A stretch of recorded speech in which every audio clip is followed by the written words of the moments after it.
Hey YouTube, so I'm doing a super quick video because I wanted to share this video that I saw from Strange Things. This resonated with me so much. As soon as I saw the title, I was like, oh my gosh, this is exactly what people are catching. Those invisible chemtrail planes where they can't zoom in to the plane, they can't catch it because they're using this crap. They're using this stealth technology. And those directed energy weapons in California that's causing all the fires, boom, here you go. This is what they're using. This is what they're using: cloaked ships, cloaked crafts. The stealth craft is made of materials that can be easily invaded by radar. Oh my god. If they're using this, we're in trouble, guys. I mean, oh, this is not good at all. I mean, if this is coming out, they've probably been using this technology for at least a decade or longer. I mean, and who knows what else. I mean, they probably even have it where it shape shifts, like it turns into something different. Like the orbs that people are catching. If you guys check out Mike Rogers' channel, oh man, he exposes a lot of stuff, a lot of cloaked things that are going on. There is so much stuff in our skies right now. It is freaking scary. Anyways, I just wanted to share this because this is what people are catching. I've seen them before too. I've captured some of this stuff, and I knew it. I've always known that they had some type of stealth technology that we cannot see. But also the fake lightning. If you guys check out Aplanetruth, they also talks about these cloaked technology ships that cause fake lightning. Oh man. Oh, this goes into a lot of stuff. Wow. Alright, well here you go.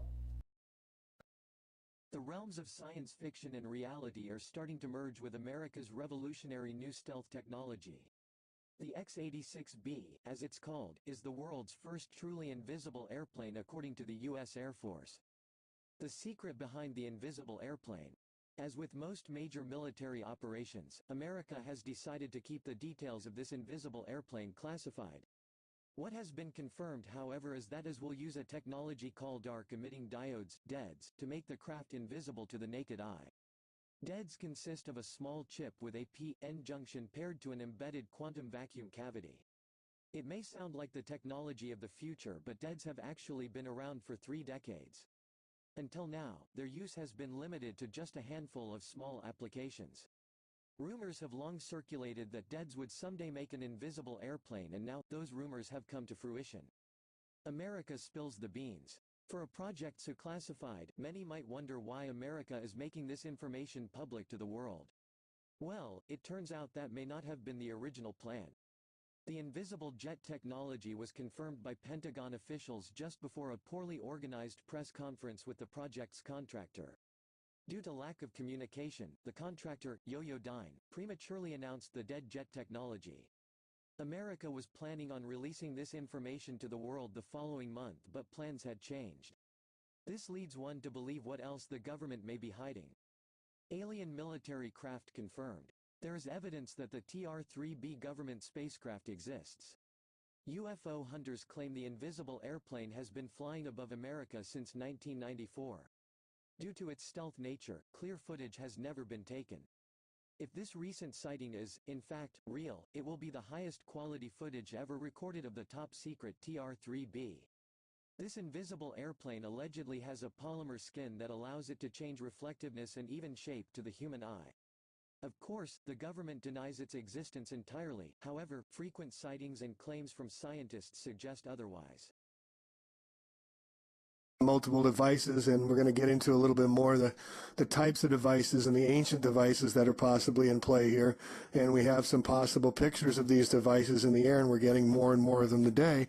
But just be aware that Lockheed and the rest of these guys, Raytheon, McDonnell Douglas, have these already in play. They already have these winged ships that look like just like the ones we are actually beginning to visually see up in the skies. So is it really to say that these aren't up there when we're starting to see them? And this lightning presentation is going to show you even further. And in the next video on the subject, I'm going to get into the Anunnaki and the ancient Egyptians, and did they have this technology, and is that technology still being employed above us today, going all the way back to the Vedics and the Sundara Vimana, the spaceships that were in the sky back then that look very curiously like what we're documenting here today and we're being shown.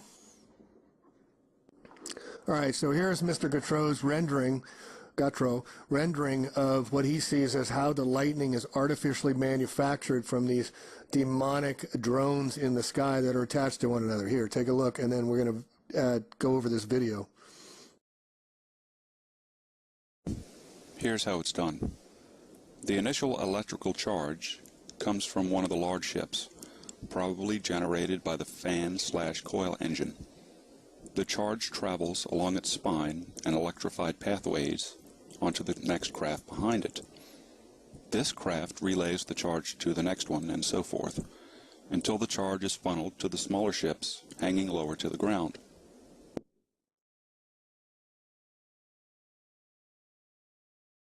Boom.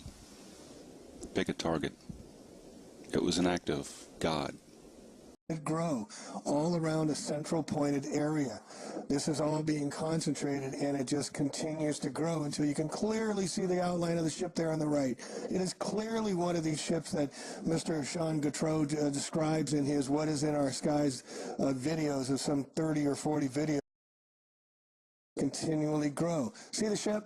You see it right there, folks? It's right there on the left. You can see it. It's right there pointing the lightning down. It is artificial. It is in our skies. There's another one right there. It's right up there in our skies. This was taken in Australia, I guess, last week or so. But here it is. You see it right there on the left? You see that triangle? It's exactly what Mr. Gautreau has been describing.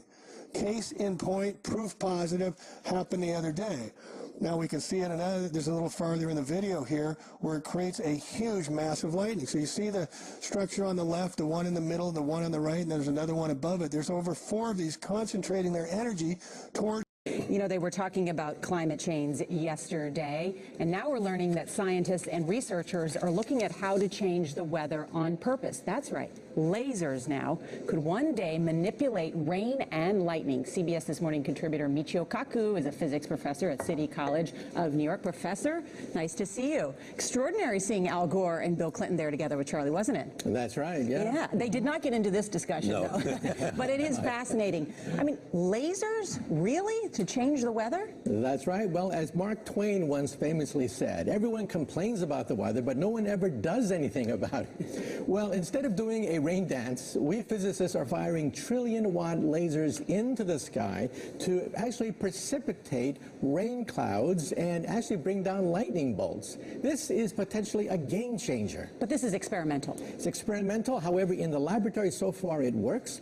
When you have water vapor and you have dust particles or ice crystals, you can precipitate rain. It condenses around the seeds. These seeds can also be created by laser beams. By firing trillion-watt lasers, you rip apart the electrons, creating what are called ions, and these ions act like seeds, like dust particles, bringing down rain and even lightning.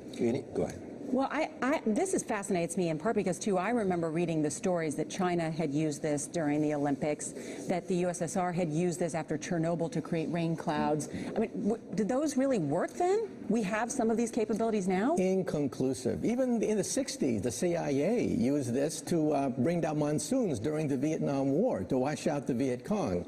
Governments have been playing with this thing. Alleged to. Alleged to, right. Yeah. Now, we realize that for decades now, these governments have been alleged to have experimented with weather control, but nothing conclusive. This time we're bringing in the laws of physics rather than simply waving our hands and uttering mumbo-jumbo. We're actually using trillion-watt lasers now, and in the laboratory, sure enough, they precipitate rain out of water vapor. Sure enough, you can actually bring down electricity down the beam. So what does it mean for drought areas that need to have rain for crops, and if they don't have them, there's the consequences of famine? Well, the bad news is if it's a clear blue sky, it's not going to do anything at all, because it only takes water vapor that's already in the air and condenses it. Things all of a sudden seem possible or even natural. For the time being, we're trying to avoid calling it invisibility. In the future, I think we can envision a type of product that you could legitimately call invisibility, but I think you're going to see that there are certain distortions in the light that make it roughly visible, so we're calling it cloaking right now. Visible light, the wavelength of visible light is on the order of nanometers. Nanoparticles are on the right scale to sort of interact with that and manipulate it. In principle, it's actually possible to get an object that will guide light around itself. The sphere is this sort of easiest shape to do. Right now we can only cloak convex shapes, and that has to do with the sharp angles. So things like spheres and even cylinders, for the most part, we can do a pretty good job with. Squares, we can do it halfway decent job with, and then when we get to things like triangles where they have the more acute angles, that's where it sort of bends the light in a problematic way.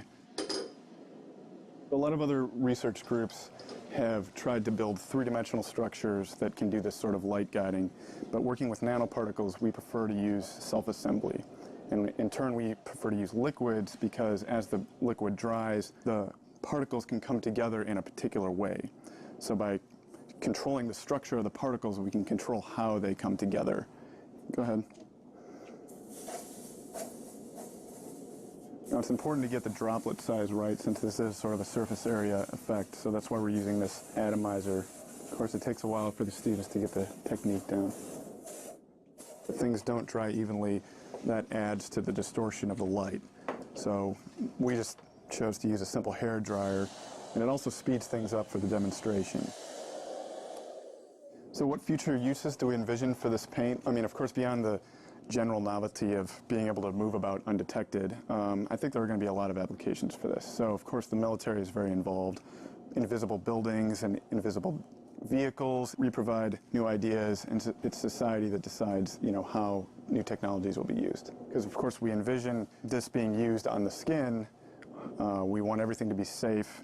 If this stuff gets onto the wrong hands, reverse engineered by people who wish to do harm, I mean, it sounds like a movie or something, but that's the kind of thing I think that keeps me up at night a little bit.